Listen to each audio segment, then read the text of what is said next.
नमस्कार दोस्तों। तो जैसा आपने सुना होगा कि मणिपुर एक बार फिर से चर्चा में है कि कुछ लोग वहां पर अचानक सड़कों पर उतर जाते हैं और अपने शरीर के ऊपर ही पेट्रोल डालना स्टार्ट कर देते हैं। तो उनका कहना था कि अगर हमारे लीडर को नहीं छोड़ा तो हम यही सड़कों पर पेट्रोल डालकर अपनी जान दे देंगे। तो कौन है उनका लीडर और ये अचानक से ऐसी क्या विपदा आन पड़ी कि पूरे मणिपुर का इंटरनेट शटडाउन करना पड़ा।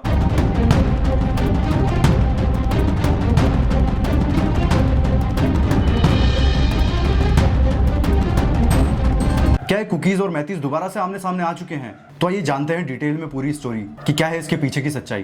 तो बने रहिए मेरे साथ में वीडियो की एंड तक और चैनल को सब्सक्राइब करना ना भूलें। तो बात है 7 और 8 जून की। तो मणिपुर के इम्फाल में सड़कों पर आग बसेस जलाई जा रही थी और लोग सड़कों पर बुरी तरीके से प्रोटेस्ट कर रहे थे। और कुछ लोगों का तो ये भी कहना था कि अगर जो हमारे लीडर को नहीं छोड़ा तो हम अपने ऊपर पेट्रोल डालकर आग लगा देंगे। तो ये एक्सट्रीम प्रोटेस्ट क्यों हो रहा है? तो इसके पीछे है अरमबाई टेंगुल के लीडर असम करण सिंह का अरेस्ट होना। तो अरमबाई टेंगुल मैतीस कम्युनिटीज का एक रेडिकल ग्रुप है और जब इस ग्रुप की स्टार्टिंग हुई थी तो ये कल्चरल रिवाइवल ग्रुप था। इस अरमबाई टेंगुल्स ग्रुप पर आर्म्स लूटिंग, मर्डर, वायलेंस और इवन मर्डर तक के चार्जेस लगे और इनकी इसी हरकतों की वजह से गवर्नमेंट ने इन्हें मिलिशिया का टैग दिया था। तो अभी जो इस ग्रुप का मेन लीडर है जिसका नाम है असम कैनन सिंह, तो पहले ये बंदा मणिपुर पुलिस का एक कांस्टेबल था जिसको 2025 में निकाल दिया गया इलीगल आर्म्स और किडनैपिंग जैसे केसेस के आरोप में। पर इसको पुलिस ने निकाला, ये ग्रुप में आया, ये बात तो ठीक है, लेकिन मेन बात यहाँ पे आ जाती है कि इसको अरेस्ट क्यों किया है। तो सीबीआई ने एसएम कैनन को जून के स्टार्टिंग में अरेस्ट किया क्योंकि एसएम कैनन पे बहुत सारे आरोप लगे हैं, जैसे कि उसने cross border arms and ammunition की स्मगलिंग करवाई है, दूसरा उसने पुलिस ऑफिसर की किडनैपिंग भी करी है। और जैसे ही इस बंदे को अरेस्ट किया जाता है उसी के जस्ट बाद में इम्फाल के कई एरियाज जैसे कोई केतल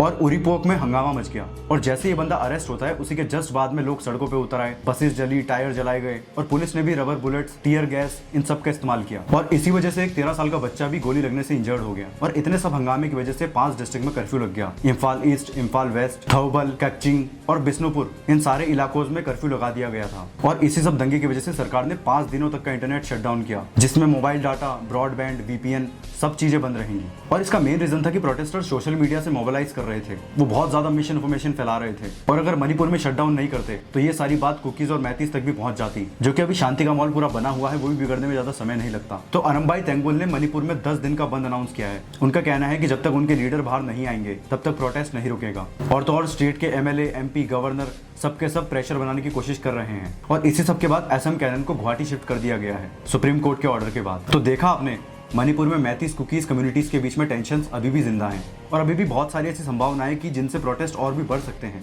और इस बीच अरमबाई टेंगुल जैसे ग्रुप उस टेंशन को और भी फ्यूल कर रहे हैं। और जब गवर्नमेंट इसका अपोज कर रही है तो वहाँ के लोगों का कहना है कि हमारी बात भी सुनो, सिर्फ हमें दबाओ मत। तो जाते जाते आपको क्या लगता है, ये प्रोटेस्ट जस्टिफाई है? मतलब 2 साल से वहाँ की स्थिति अभी इतनी खराब है कि अभी भी वहाँ पर प्रेसिडेंट रूल चल रहा है। और जो प्रेसिडेंट रूल लग जाता है तो 6 महीने के लिए प्रॉपर लग जाता है। इट मीन्स कि अभी भी अगस्त तक प्रेसिडेंट रूल चलेगा। तो अरमबाई टेंगुल जैसे ग्रुप पीस के लिए थ्रेट है या फिर किसी कम्युनिटी के सपोर्टर हैं? बाकी जिसको दंगे करने हैं वो तो करेंगे इसी, दंगे ऐसे रुकेंगे तो बिल्कुल भी नहीं। जाते जाते कमेंट में अपना आंसर जरूर दें। वीडियो पसंद आई तो लाइक, शेयर एंड सब्सक्राइब जरूर करें।